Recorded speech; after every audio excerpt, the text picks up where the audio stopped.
He paid our ransom. My ransom. Your ransom. He gave up his life so that we could be set free from our own captivity. Friend, not one person who is here this morning is here by accident. God has ordained us to be here together to experience His unrelenting grace, unabounding grace.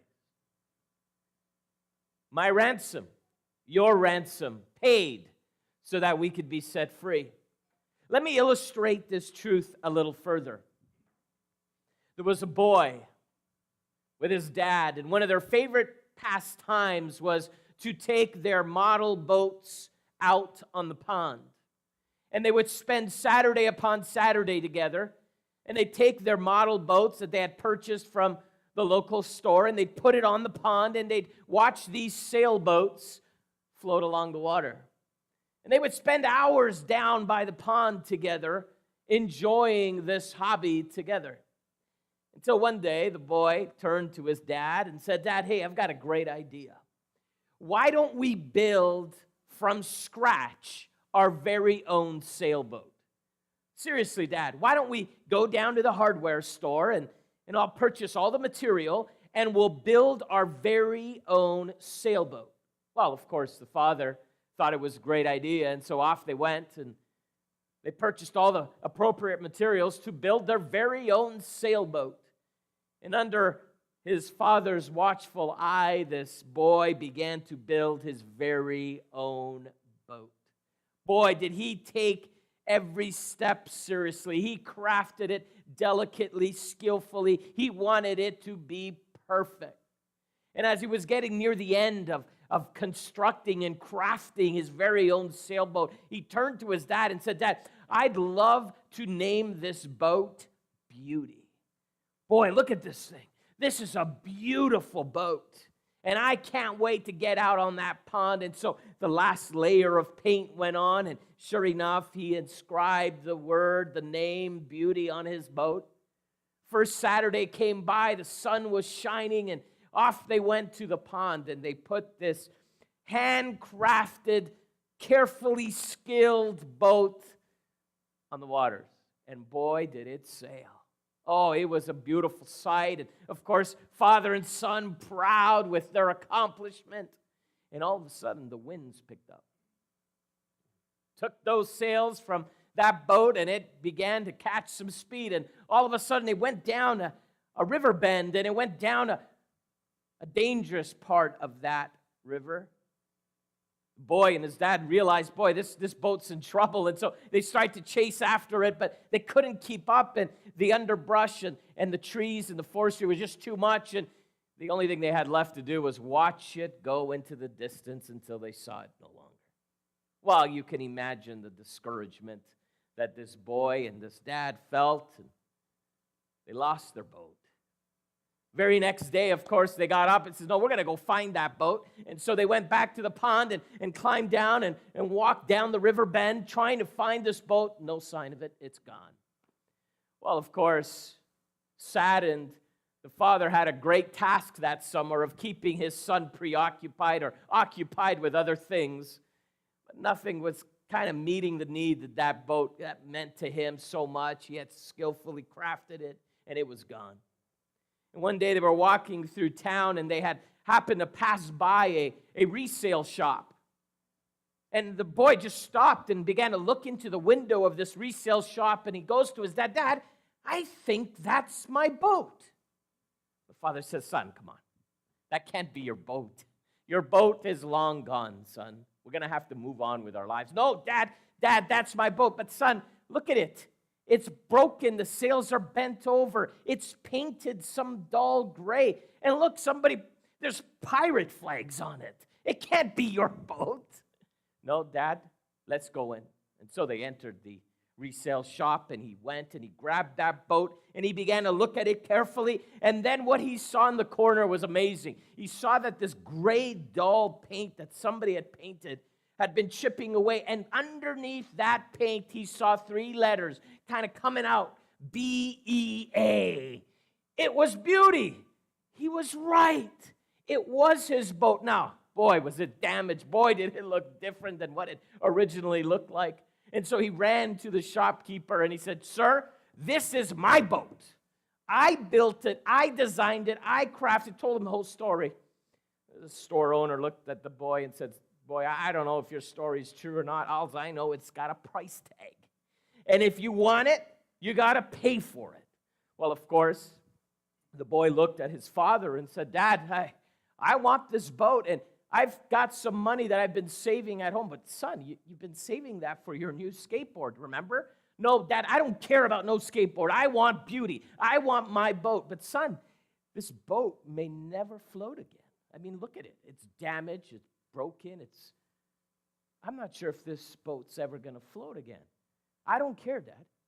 It's my boat. I built it. Whether it floats or not, I want it." And so, of course, the father plunked down the money, and off they went with this dilapidated, broken down boat. But boy, were they happy. It was their boat, and they had found it and bought it back. Now, you might wonder this morning, what does that story have anything to do with what we're talking about here?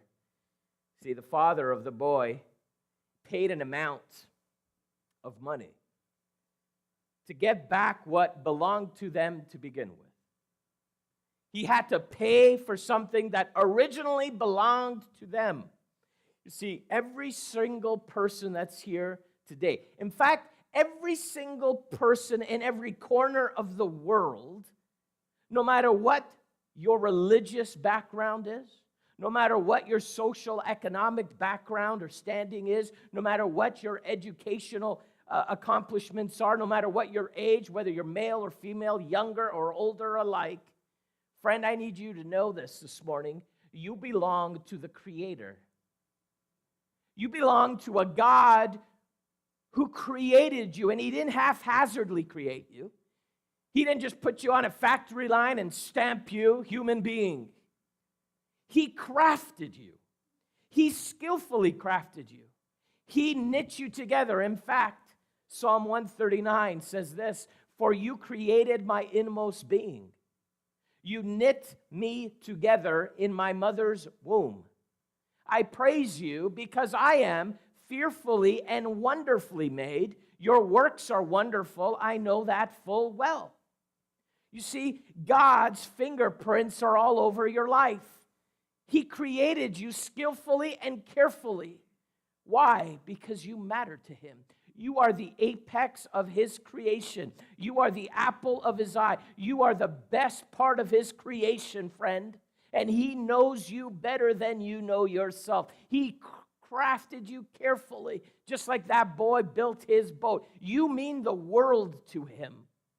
You see, He created you. He knit you together in your mother's womb. That phrase in the original language literally means His fingerprints are on your kidneys, the deepest part of your body. God's stamp is on your life.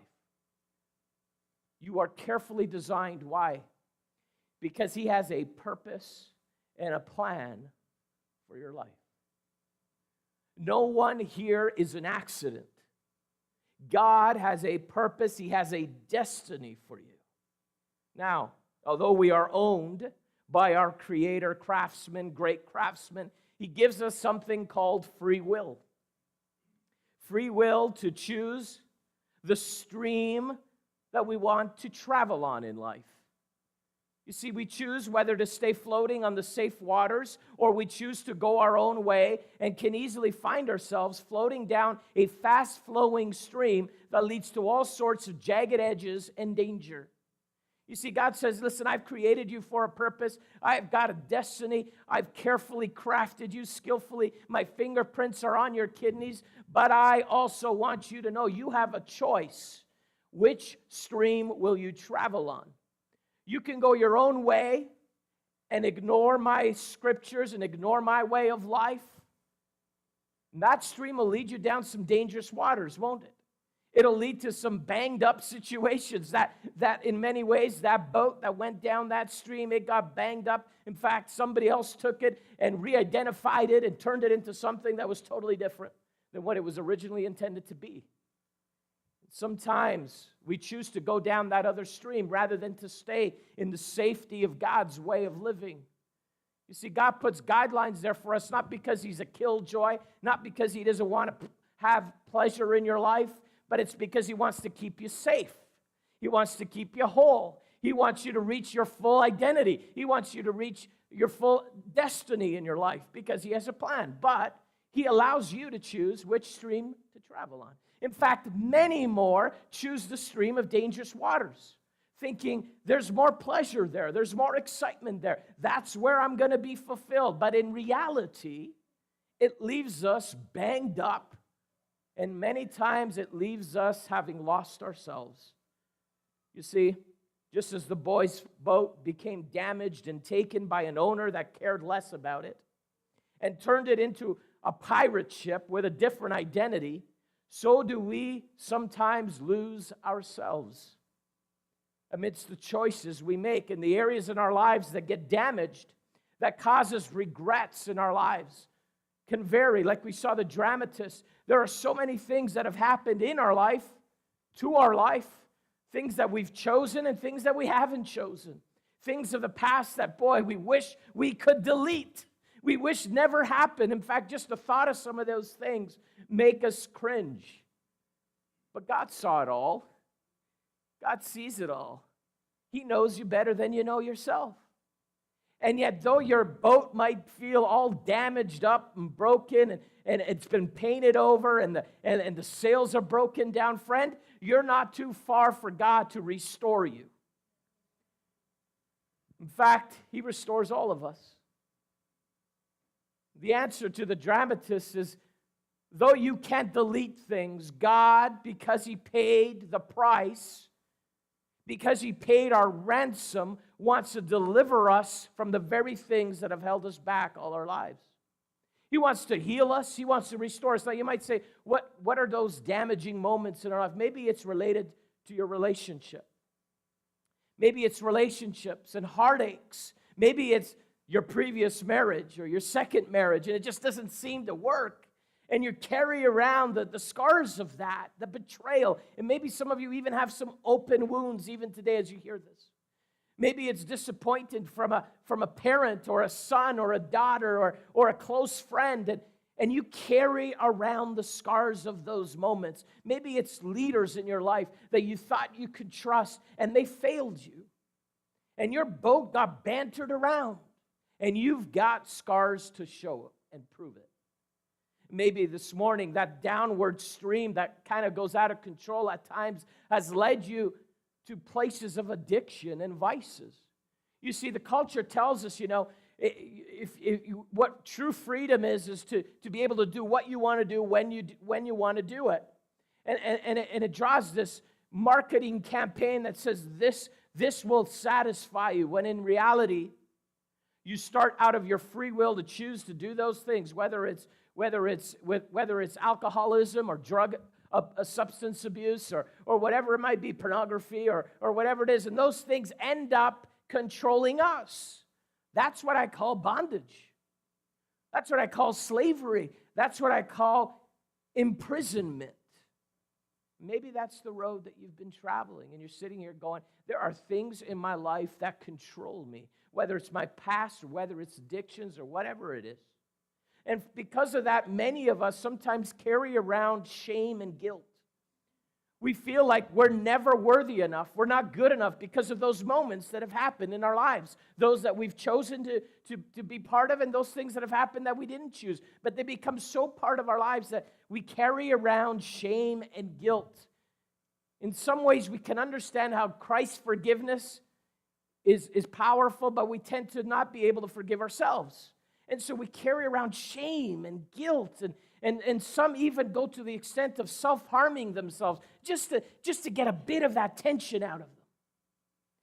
And others just, their fast-flowing stream away from God's preferred place for your life is is a place of performance, this drive to succeed, this drive to get the validation of others, whether it's our employers, whether it's our family members, this drive to accumulate more material possession and more resources and more dollar numbers and more titles in front of our name. And it just feels like though we maybe have tasted some success in our careers in life, there always just still seems to be this gaping hole in our lives. Where does that come from? Friend, that comes from your Creator. And there's a spot in your life that only could be filled from Him, because He's got His fingerprints on your life. And none of those things can ever fulfill that God-shaped vacuum in your heart. Only God can fulfill that. And so maybe you've been traveling down that stream and your life and your boat is damaged, and you think, boy, who can ever fix this? And maybe others around you kind of look and say, boy, you're messed up. Friend, you're never too messed up for God to come and transform your life, because He paid the price on the cross for you. He paid the ransom so that you could be set free from all of that past and that captivity and all that guilt and all that shame and all those addictions and vices and all those relational baggage that you carry. He wants you to be set free because He took your spot and He took out His life and He paid it on the cross so that you could be set free from that slavery and that way of life. Now, your Father in heaven has walked with you through every choice you have made. And yes, He has seen you make harmful choices along the way. But because you are originally His, He still loves you. You see, your Father sent His Son Jesus to buy you back by dying on the cross for your sins. Some might say, you're not worth it. You've messed up too much. But like that boy, he didn't care what that boat looked like, did he? He didn't care if there was pirate flags. He didn't care if those sails were down. He didn't care if it was repainted. It was His boat, and it belonged to Him. It needed to be brought back to the original owner. Friend, you're God's. He created you. He crafted you. He skillfully designed you. And though we've gone maybe astray and gone our own way, He hasn't let you go because you belong to Him. He paid the price so that you could be set free from all those things. You can say this morning, my ransom has been paid so I can be set free from my life of sin. 1 Peter 1 says this, for you know that it was not with perishable things such as silver or gold that you were redeemed from the empty way of life handed down to you from your ancestors, but rather you were paid with the precious blood of Christ, a lamb without blemish or defect. You see, God buys us back not with a sum of money, but with His life. By sending His Son Jesus, He gave His best. He looked down at your life and my life and He thought, boy, I created that person. I created that son. I created that daughter for destiny. I've got such great things in store, a hope and a future. And yes, they've gone their own way. But His heart was so burdened for us that He sent His Son to come rescue us and to come pay the price and take us back, to take us back to the original owner. Friend, He did that for you. The gospel also speaks to us in Mark. It says this, for even the Son of Man did not come to be served, but He came to serve and to give His life as a ransom for many. You see, when we choose to walk away from Jesus, when we choose to have our ransom paid, but yet choose to stay in our bondage and captivity, it's like being in prison and you're behind bars. Somebody has already paid your release, your freedom. You've got the key to your own prison door, and yet you choose to stay in the cell. Friend, today you don't have to choose to sit in that cell of the past anymore. You don't have to choose to stay in that drive to succeed anymore. You don't need to sit in that cell in your sin and bondage and caught up with the things of our culture. No, you could be set free today, but you've got to choose Him. He gives you the choice to say, Jesus, I want to take in all that you have for me. I want to take that grace and that mercy because you paid the price for my freedom. See, my prayer is that you will allow yourself to walk out of the captivity of your past, and into a brilliant future God, your Creator, has prepared for you. Let Him rebuild you. Let Him restore you. Let Him revitalize you. Let Him build you back to the original purpose and plan that He had for your life. I conclude with this thought. A few years ago, a true story was put into movie. And it was a movie that was entitled Saving Private Ryan. And the story was about this soldier. He had 3 other brothers, and they had all been killed in combat. And when the leaders of the United States Army realized that this mom was going to get notice that all 4 of her sons were killed, they realized that one of the sons was still alive, but he was behind enemy lines. And so they made a commitment to go out there in enemy lines to rescue that one last son. So at least this mother didn't need to grieve all of her 4 sons' deaths. And they all risked their lives for his freedom. And at the beginning of the movie, there's this clip where now senior and more elder James Francis Ryan begins to reflect of the sacrifice that was paid for his freedom. Watch the clip.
See, in the movie Saving Private Ryan, an Army captain named John Miller is given a mission.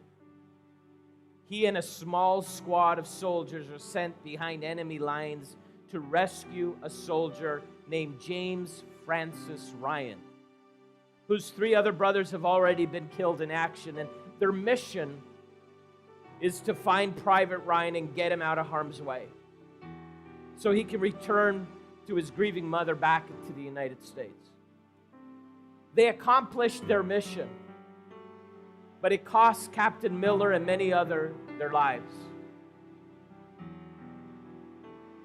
That was the price of saving Private Ryan.